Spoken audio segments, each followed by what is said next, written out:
Apa yang kita boleh katakan jika seseorang itu bijak, genius, pandai berkata-kata, bijak selesaikan masalah, tapi hidupnya sendiri susah? Ramai saya lihat individu yang sering mengkritik dan berkata tidak baik tentang seseorang yang bijaksana, tetapi hidupnya susah. Dalam kata lain, seseorang serba boleh, tetapi kenapa hidupnya sendiri banyak masalah? Orang yang sering mengkritik dan berkata tidak baik, kemahuannya apa ya? Jika saya fikirkan sebabnya, jawabannya adalah rasa iri hati atau cemburu, inginkan perhatian, ingin meningkatkan diri sendiri, mau diakui hebat, tidak puas hati atau dendam, kurangnya kesedaran rohani, budaya sejak kecil atau suka gosip, kebiasaan negatif, perasaan tidak bahagia, dan sering terjadi adalah ingin menjatuhkan seseorang. Itulah jawabannya. Tetapi apabila kita bertanya kepada si pengkritik, tidak ada gunanya, kerana sudah pasti dia akan memberikan jawaban yang bukan jujur dari hatinya. Ialah, siapa mahu mengaku berak di tengah jalan? Begitulah perumpamaannya. Persoalannya, kenapa perlu sibuk hal seseorang? Kenapa perlu dihebohkan sini sana? Apakah seseorang itu mengganggu hidupnya? Jika seseorang itu mengganggu hidupnya, adakah caranya betul?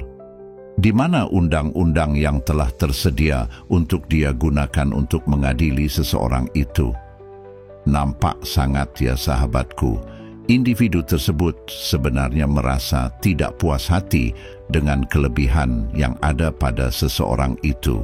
Dan seperti biasa, individu seperti itulah yang saya suka katakan tiada asas matematik dan tidak menggunakan asas matematik, dan mungkin dia tidak pernah mempelajari matematik. Dia hanya gunakan tolak. Asas matematik perlunya tambah, tolak, darab dan bahagi. Jadi individu tersebut hanya menggunakan tolak. Dia tak ada darab, tak ada bahagi, tak ada tambah. Apa maksudnya? Kita perlu guna asas matematik ini dalam menilai sesuatu perkara. Contoh mudah yang boleh digunakan untuk menjelaskan asas matematik dalam kehidupan adalah seperti ini. Katakan seseorang genius mempunyai masalah kewangan. Orang yang hanya menggunakan tolak akan melihat kekurangan atau masalah tersebut dan mula mengkritik seperti, kalau dia bijak, kenapa hidupnya susah? Namun mereka tidak menggunakan tambah untuk melihat perkara positif seperti kemahiran, usaha atau sumbangan orang tersebut kepada masyarakat. Mereka juga tidak menggunakan darab untuk memahami bahawa mungkin ada faktor lain yang menggandakan masalah tersebut, seperti situasi ekonomi, tanggungjawab keluarga atau kesihatan. Dan mereka tidak menggunakan bahagi untuk merenungkan bahawa setiap orang menghadapi cabaran yang berbeza dan masalah itu perlu dibahagikan kepada bahagian yang lebih kecil untuk difahami dan diselesaikan. Pendekatan yang lebih seimbang ialah dengan menggunakan keempat-empat asas matematik, melihat aspek positif, tambah, memahami cabaran, tolak, mengenal pasti faktor luaran yang menggandakan kesulitan, darab, dan membahagikan masalah kepada bahagian yang boleh diuruskan, bahagi. Betul, terkadang kita menilai seseorang itu dan terlupa mempertimbangkan beberapa faktor yang mempengaruhi kehidupannya. Kita sering hanya melihat hasil akhirnya tanpa memahami perjuangan, tanggungjawab, dan cabaran yang dihadapinya. Setiap orang melalui perjalanan hidup yang unik dan adalah lebih adil jika kita mengambil kira keseluruhan gambaran sebelum membuat penilaian. Jika kita terlupa beberapa faktor dalam menilai, itu adalah kecuaian kita. Namun jika seseorang itu sering mengkritik, jelaslah dia hanya fokus mencari kesalahan tanpa mempertimbangkan faktor lain yang mungkin mempengaruhi keadaan tersebut. Sikap seperti ini menunjukkan kurangnya keprihatinan dan kefahaman terhadap kompleksiti kehidupan orang lain, dan ia lebih mencerminkan kelemahan pribadi pengkritik itu sendiri berbanding kelemahan individu yang dikritik. Terkadang orang yang bijak itu memilih untuk hidup seperti biasa. Anda sendiri punya cita rasa sendiri, hobi sendiri, kemahuan sendiri. Benar tidak? Ada orang yang tidak gilakan populariti. Terkadang ada orang yang suka menunjukkan dirinya biasa-biasa sahaja. Sedarilah sahabatku, memang benar kita ada pilihan, kita diberikan akal dan fikiran untuk berfikir. Tetapi jika Sang Pencipta mahu perkara itu terjadi kepada anda, tidak ada yang boleh melawannya. Jika Tuhan berkenan anda bijak tapi hidup susah, itulah kehendak Sang Pencipta. Pasti ada rencananya berbuat demikian. Jikalau semua orang bijak hidupnya senang, sudah pasti si tukang pengkritik tidak ada kerjanya. Haha, ya kan sahabatku? Si tukang kritik juga boleh dikatakan hari ini mengkritik adalah satu kehendak Tuhan. Tetapi ingatlah sahabatku, di dunia ini ada dua pengaruh dan penghasut, syaitan dan malaikat. Apa yang kita lakukan juga terkadang dipengaruhi oleh syaitan atau malaikat. Jika jelas perkara yang dilakukan salah, jelaslah ia hasutan syaitan. Tetapi yang melakukan itu tidak sedari itu. Orang yang hidupnya senang pun dikritik juga sahabatku. Ini ibarat hujan dan kemarau. Hujan orang mengata, kemarau orang mengata. Memang betul itu adalah lumrah manusia. Tetapi jika sering mengata, mengkritik, jelas ini adalah sikap yang selalu iri hati dan merasa tidak puas hati. Sahabatku, kalau semua orang senang atau kaya, dunia tidak akan lengkap sahabatku. Pasti ada orang susah dan orang senang. Kedua-dua kategori ini saling melengkapi. Orang senang tidak mau kerja susah sahabatku. Sebab itu pentingnya orang susah dan orang senang. Ringkasnya kita saling melengkapi. Pada hakikatnya, orang yang senang dulunya dimulakan dengan kesusahan dan pengorbanan. Tetapi masa akan mengubah segala-galanya. Saya sendiri jika sudah mempunyai hidup senang, akan jadi kebiasaan mengupah orang untuk bekerja. Apabila keadaan berubah menjadi susah, kebiasaan itu memerlukan masa untuk mengubahnya. Anda sendiri punya kebiasaan. Cuba anda ubah kebiasaan anda serta-merta. Contoh kebiasaan anda, zon selesa anda merokok atau budaya tertentu. Saya yakin anda juga sukar untuk mengubahnya serta-merta. Seperti itulah maksud saya tentang orang yang hidupnya senang punya kebiasaan mengupah orang untuk bekerja.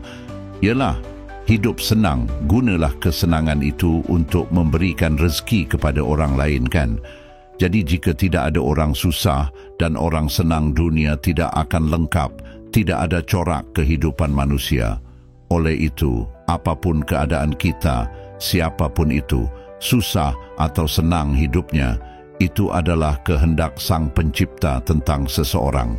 Anda bukan Tuhan kan sahabatku? Sedari itu ya sahabatku. Orang bijak tapi hidupnya susah, itu tidak menggambarkan kebijakan mereka palsu. Sahabatku, kebijaksanaan tidak semestinya menentukan kejayaan atau kehidupan yang lebih baik. Ada banyak faktor lain yang mempengaruhi keadaan hidup seseorang, seperti keadaan ekonomi, peluang, nasib, dan sokongan sosial. Saya ingin tanya kepada anda, berapa ramai graduan di luar sana yang tidak mendapatkan kerja yang setaraf dengan sijilnya? Malahan, ada yang kerjanya dalam bidang lain. Benar kan? Tidak ada gunanya anda sering berdoa, menyembah Tuhan, jika anda tidak percaya sebahagian adalah rencana Tuhan. Memang benar kita diberi akal fikiran, pilihan, tetapi jika dari Sang Pencipta yang inginkan seperti itu, tidak ada yang boleh melawannya sahabatku.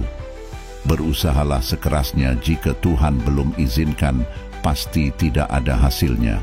Saya ada satu contoh yang membuat anda faham 100%.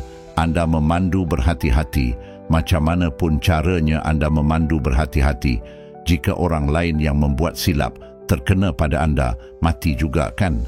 Kemalangan juga namanya kan? Itu apa anda mahu katakan? Sengaja? Adakah anda tidak memandu berhati-hati? Nampak tidak sahabatku? Itulah takdir namanya. Sedangkan Anda memandu berhati-hati, Anda mengikuti undang-undang jalan raya, tapi tiba-tiba entah itu orang mabuk melanggar Anda. Kemalangan juga namanya sahabatku, itulah takdir. Biasanya selepas berlaku kemalangan barulah orang akan mengatakan, apa boleh buat, sudah takdir, bersabarlah. Ya kan sahabatku? Sahabatku, begitulah juga sebahagian kehidupan kita itu adalah takdir dari Sang Pencipta. Jika Anda tidak percayakan Tuhan, lebih baik Anda jangan menganuti mana-mana agama. Jadilah seorang ateis. He. Ateis adalah orang yang tidak mempercayai agama atau kewujudan Tuhan.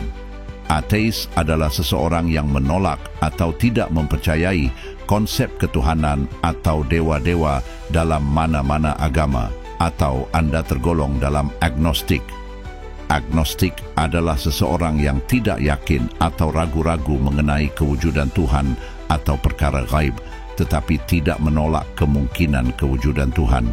Sahabatku, jika seseorang itu hebat, bijak, pandai, genius, akui sahajalah. Senang kan? Sikap Anda iri hati atau ingin menjatuhkan seseorang itu sebenarnya kelihatan pada perangai Anda. Cuma apabila sudah kebencian atau iri hati menguasai diri, kita tidak akan sedari itu.